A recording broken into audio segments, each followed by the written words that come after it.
Hello and greetings to you all. My name is ACEVEDO-LUIS, and today I'm going to be presenting my topic, the impact of part-time employment on academic performance and student well-being. Let us begin, shall we?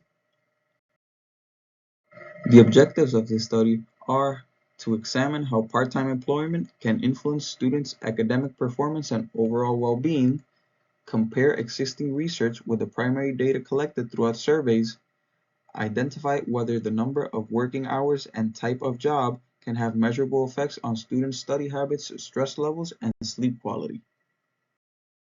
So what inspired this research really is that the fact that in recent years, an increasing amount of college students have combined their studies with part-time employment, including myself. For many, work is a necessity to pay tuition or living expenses. Now, this study aims to find out the effects that employment has on the academic output that students may produce. Now, before we dive into my own study, we must first go over a few literature reviews that may help us better understand the results and data of my current investigation. Starting off with this article titled "The Impact of Part-Time Jobs on Academic Performance of Medical Students at Al-Zaim Al-Zahari University," and this study found that about 23.6% of students held part-time jobs, while positive effects included better time management, improved communication, and personal growth. Some negative effects, however, were that it included higher stress, reduced study time, and missed classes. And around one-third of students reported neutral or positive outcomes. Negative effects increased as work hours rose. Some strengths of this article are that large samples in a demanding field that is medicine, and the inclusion of quantitative data. Moving on to the next study, titled "The Impact of Part-Time Employment on Grit and Academic Motivation of Secondary School Students in Lahore." This study found that students who worked for financial necessity developed stronger motivation and a sense of purpose. This meaning that greater responsibility equals discipline plus the motivation to achieve. Some challenges found in this study are that these students were more prone to fatigue and less time for studying and schedule conflicts that could harm grades if hours rose. Strengths in this study include the in-depth qualitative insights into emotional and motivational aspects beyond GPA or hours worked.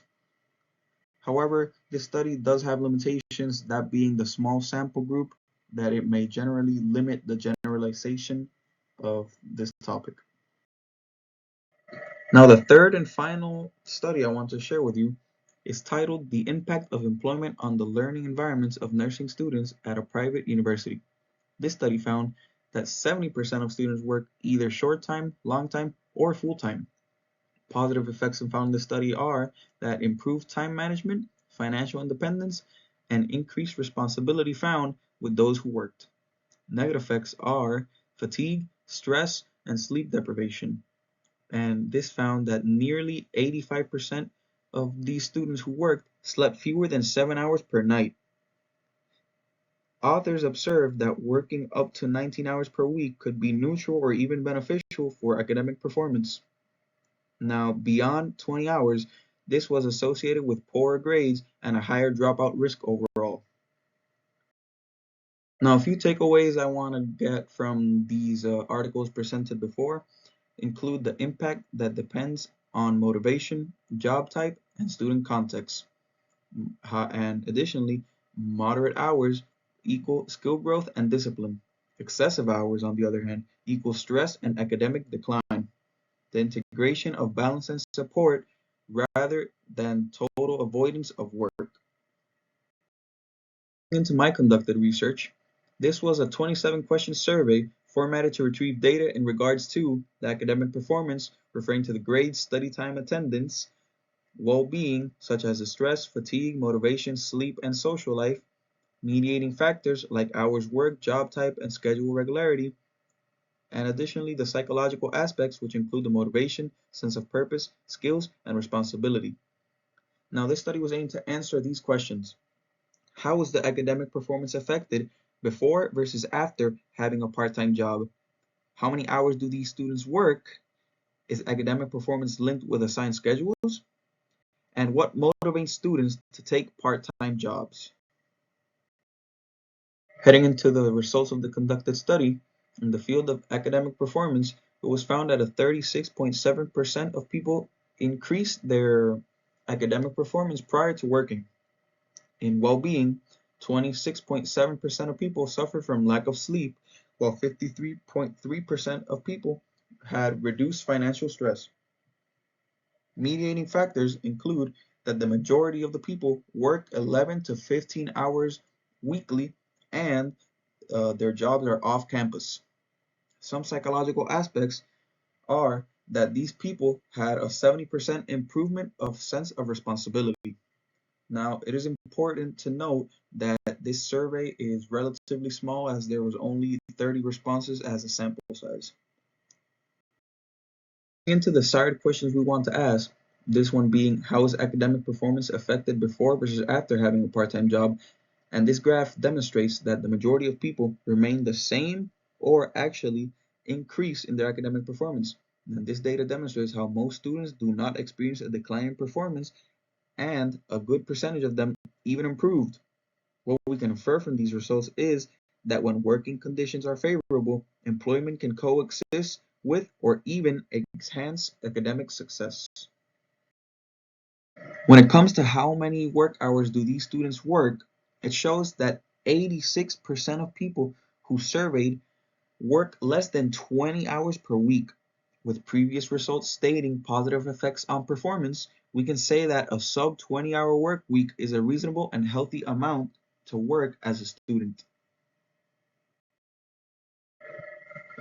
Past literature reviews revealed that some of the people who suffered from bad schedules actually saw a decrease in academic performance. And in this study, we found that the majority of these students have regularly assessed schedules, which can explain the positive effects on their academic performance. When it comes to what motivates students to take part-time jobs, we see here on this graph that financial support and work experience can be attributed to the main reasons for students to get part-time jobs. As we see, these two options were the most picked out of all the others. What does this data tell us? This data gathered shows us that while many of the students are able to balance work and study effectively, excessive hours can have negative effects on academic performance and overall well-being. Students working fewer than 20 hours generally maintain comparable or slightly better performances to other non-working students. This helps support the finding made by Perez and Contreras. Qualitative responses emphasize both the financial necessity and skills development, exhibiting how employment is not purely negative to the students, rather, the impact depends on the hour intensity and the assigned schedule for work. To wrap up the study, we see that generally, part-time employment can be considered a widespread reality among students and can create different consequences among them. On one hand, it builds discipline, time management, and financial security for them, while on the other, excessive work hours may cause stress, lack of sleep, and academic decline. Overall, working up to approximately 19 to 20 hours per week appears manageable and possibly even beneficial. However, surpassing this point may lead to a series of negative effects that not only affect academic performance but also the individual's well-being.